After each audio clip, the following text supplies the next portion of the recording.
తప్ప అన్ని రోజులు నిత్యం ఫార్చ్యూన్ 500 కంపెనీ సీఈఓలతో కొంతమందితో గూగుల్ వాళ్ళతో మాట్లాడి ఇవాళ ఆంధ్రప్రదేశ్ రాష్ట్రానికి అదేదో మహేష్ బాబు సినిమాల్లో డైలాగ్ ఉంటుంది,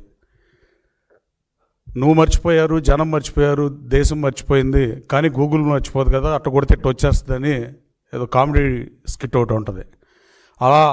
అలాంటి గూగుల్లో గూగుల్ చేసుకుని చూస్తాం గురించి సినిమా రైటర్లకి డైలాగ్గా పనికొచ్చిన గూగుల్ని వైజాగ్ తీసుకొచ్చి గూగుల్ డేటా సెంటర్ని $15 బిలియన్ గూగుల్ తీసుకొచ్చిన లోకేష్ బాబుని మనస్ఫూర్తిగా అభినందిస్తూ మళ్ళీ సంవత్సర కాలం తర్వాత మళ్ళీ యుఎస్ వెళ్ళి పెట్టుబడులే లక్ష్యంగా తన యువగళం పాదయాత్రలో 20 లక్షల మందికి ఉద్యోగ ఉపాధి అవకాశాలు కల్పిస్తమే నా లక్ష్యం అని చెప్పి ఆ దిశగా పనిచేస్తూ పెట్టుబడులను ఆకర్షిస్తూ అమెరికాలో 3 రోజుల్లో దాదాపు 18 కంపెనీలని గూగుల్ కానీ, అడోబ్ కానీ, ఎన్విడియా కానీ, ఇంటెల్ కానీ, ఏఎండి కానీ, ఓపెన్ఏఐ కానీ, సేల్స్ ఫోర్స్, క్యాన్వా, అట్లాగే జీస్కాలర్, ఆటోడెస్క్,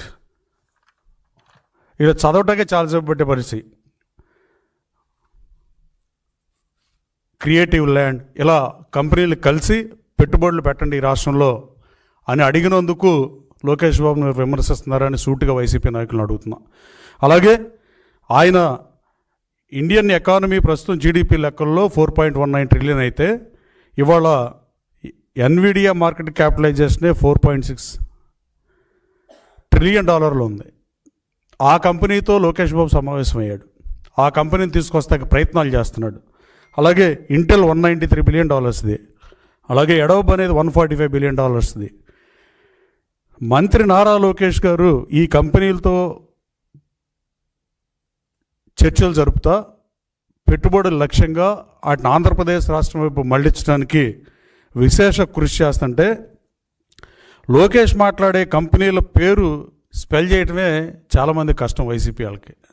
అంటే అందరినీ అంటలేదు, కొంతమంది బూతులు తిట్టేవాళ్ళు, ఇలా ప్రెస్ మీట్లు పెట్టేవాళ్ళు, వాళ్ళే వచ్చి ఇవాళ మళ్ళీ ఇట్లా మాట్లాడటం చాలా బాధాకరం, తీవ్రంగా ఖండించాల్సిన అంశం కూడా. అలాగే ఇంత శక్తివంతమైన సామర్థ్యం ఉన్న కంపెనీల్ని తీసుకొస్తున్న లక్ష్యంగా పనిచేస్తున్న లోకేష్ బాబుకి ఆఫ్ ద రికార్డ్ మీరు కూడా ఏంట్రా బాబు లోకేష్ బాబు ఇలా మారిపోయాడు, మనం ఏదో అనుకున్నాం అని మీరు బాధపడుతున్నారని నేను బలంగా నమ్ముతున్నాను. యువగళం ముందు లోకేష్ బాబు వేరు, యువగళం తర్వాత లోకేష్ బాబు వేరు. బిఫోర్ క్రైస్ట్ ఆఫ్టర్ క్రైస్ట్ లాగా లోకేష్ బాబు 40 సంవత్సరాలు వచ్చినాక ఎవరికైనా వయసు వచ్చిన తర్వాత పరివర్తన ఉంటుంది, కానీ మాజీ ముఖ్యమంత్రి గారికి అలాంటి పరివర్తన రాలేదు. కానీ లోకేష్ బాబుకి ఆయన తెలుగులో సరిగ్గా ఒక పదం అటు ఇటు మాట్లాడతాడని పిచ్చి ప్రేలాపలను మాట్లాడిన వాళ్ళు ఇవాళ లోకేష్ బాబుతో ఒక గంటో తెలుగులో చర్చించే నాయకులు మీ పార్టీలో ఎంతమంది ఉన్నారో ఒకసారి ఆలోచించుకోవాల్సిన అవసరం ఉంది. అది ఎంత ఉందంటే బిఫోర్ క్రైస్ట్ ఆఫ్టర్ క్రైస్ట్ అని అభివర్ణించే అంత చరిత్రని లోకేష్ బాబు యువగళం పాదయాత్రకు ముందు, యువగళం పాదయాత్ర తర్వాత అని అంటంలో ఏమాత్రం అతిశయోక్తి లేదు. అలాంటి ఈ కంపెనీలన్నిటితో అపాయింట్మెంట్లు తీసుకుని వాళ్ళని తీసుకొస్తుంటే మీకు అభివృద్ధి పట్ల మీకున్న చిత్తశుద్ధి ఏంటి? మీరు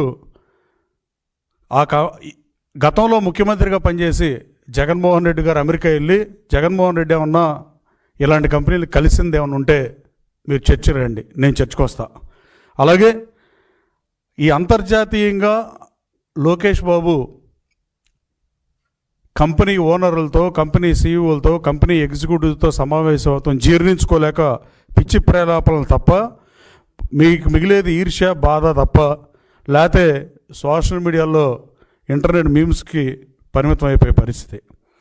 ఈరోజు లోకేష్ బాబు ఎదురు కూర్చొని మాట్లాడేది ప్రపంచంలోని టెక్ కంపెనీలోని దిగ్గజాలతో మాట్లాడుతున్నాడు.